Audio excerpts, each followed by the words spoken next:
So a lot went down in the MMA world since we made the last video. So we're going to go through a couple things that went down quickly. Belal versus JDM. JDM won the decision. The fight was closer than people say it was. Just like the Merab and Umar fight, people just get so excited that one of these guys lose. One of the Muslim guys lose that you guys hate. So you guys just call it a domination even though it's not.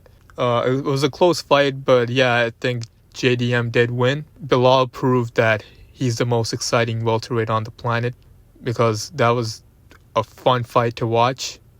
He brought the dog out of JDM and JDM brought the dog out of Belal, so they both kind of helped each other there.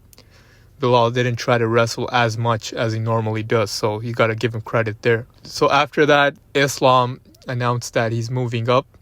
He did say earlier that he would not vacate his lightweight title, but the UFC kind of forced Islam to do it because they didn't have a main event for International Fight Week and they want to make it an undisputed title fight and not just an interim title fight. That's the only reason. It's not because they're punishing Islam for moving up and not fighting Ilia, because obviously he fought Volkanovski.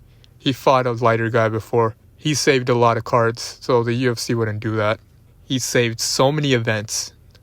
More than I can say for John Jones. More than I can say for Ilia, who's the most selfish man in the UFC.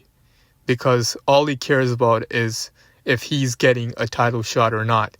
He moved up a division. This spoiled brat gets one title defense and expect a straight title shot at lightweight. But the UFC gives it to him because they're desperate for a good main event at International Fight Week. This spoiled brat is so demanding, and because of circumstances, he's getting what he wants. So he's gonna be even more spoiled after this. Don't be surprised if he just sits out for 2 years waiting on Islam to come back down to lightweight. If he does win the lightweight title, he's not gonna defend it against anyone. Can you imagine? Just sit back for a second. Can you imagine Ilia defending against Arman? He's scared shitless.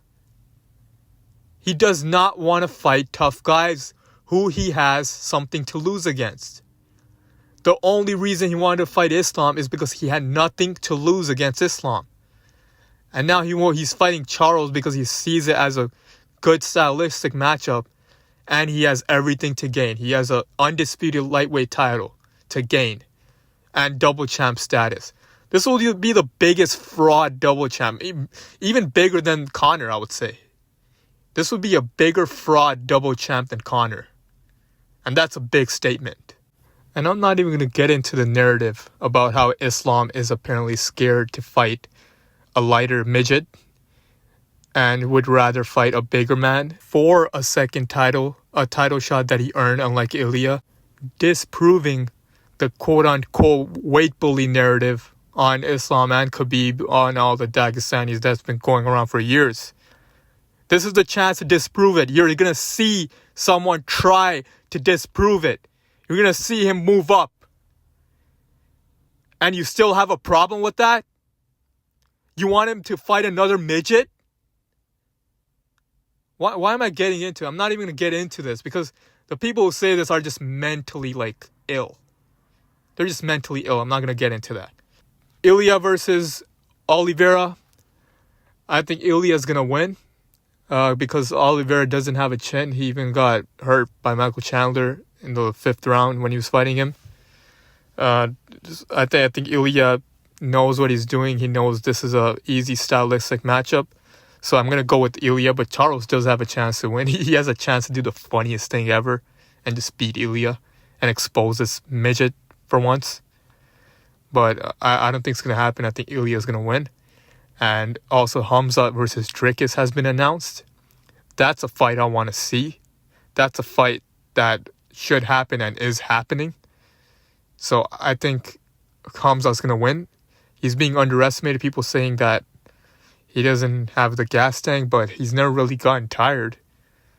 The only reason he has fights that are close is because he chooses not to go for takedowns. How many takedowns did he go for in that Gilbert fight? He chose to stand up.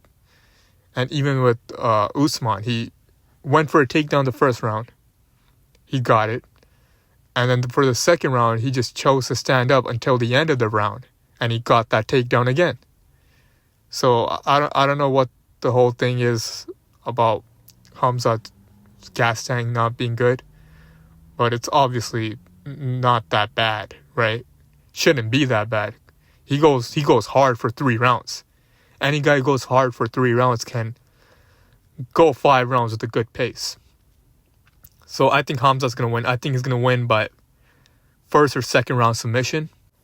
And Islam versus JDM is obviously going to happen. And I got Islam winning that. I think Islam, he should not strike with JDM because we don't know how Islam handles the power at 170.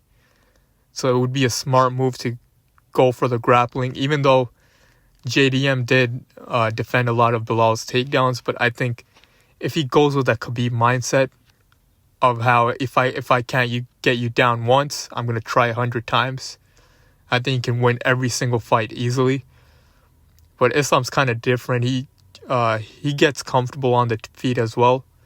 I think he can stand with JDM, but it's a risk. And if Islam does get JDM down, I think he could get a submission very easily. So I'm going to go with Islam by a 3rd round submission. This is an early prediction. I'm going to look more into it. And once Islam wins the second title, becomes a double champ, I think he's easily in the top 5 GOAT list. I feel like there's even an argument for him to be the GOAT, for the natty GOAT at least, right? Because what other fighter fought the competition that he fought and just do so well in the toughest era of MMA?